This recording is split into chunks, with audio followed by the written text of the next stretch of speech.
nested classes.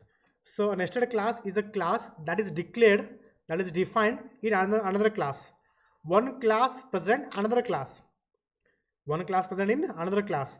The nested class, we can say the class which is nested class. The class which is nested class is also a member variable of the enclosing class and it has the same access rights as the other members. However, the member function of the enclosing class have no special access to the members of the nested class. Means, let me explain this note point. First of all, let me add the note point. I can say a nested class is a class that is declared in another class. Okay, so the nested class is also a member variable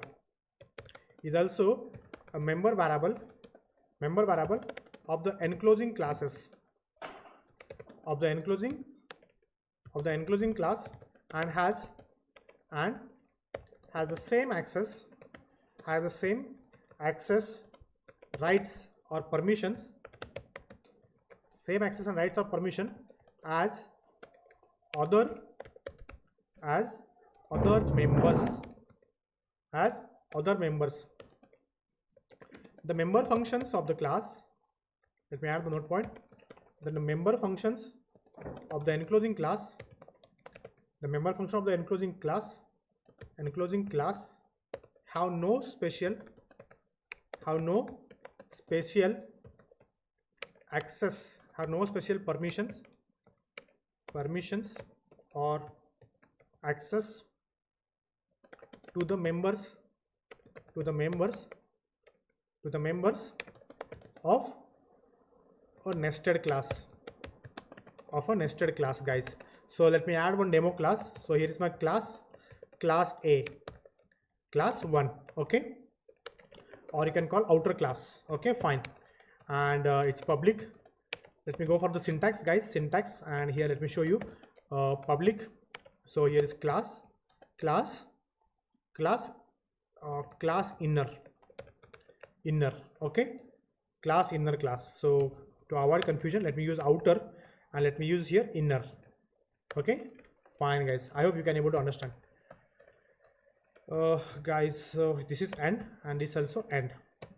You can see here guys what I made here.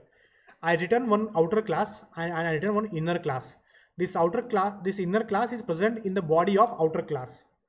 This inner is the class which is present in the body of the outer class. Can you able to see guys?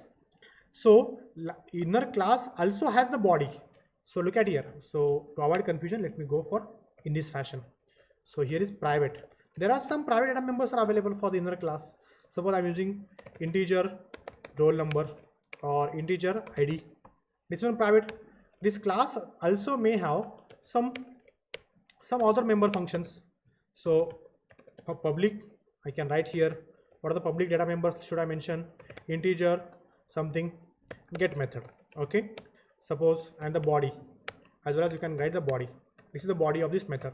Okay, so body of this get methods. We can add some other methods. Wide, suppose set values, the body of this method, body of this function. Okay, fine guys, are you following me? Okay, fine. Now look at here. Again, I'm trying to create some variables. Integer, sum is a variable. Okay, then public, not public, void m1 method 1. This is the body. So this method. Look at here. This class ends here, right? This class ends here. Now this is the outer class. Outer class contains the body of outer class contains the body, and body contains the inner class body, as well as it has some data members which are public, and it has some member functions.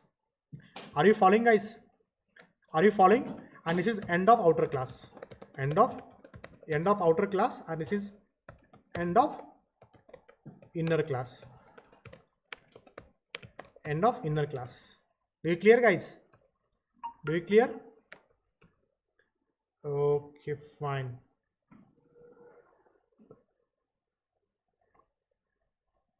I hope you understood. Now let us see one example. Let us see one example. So guys, let me add a note point here, class inner and class outer. Class inner and outer, let me explain this point. So class inner is defined inside the class outer. You can look at the example. So let me explain this once again, those who haven't understood.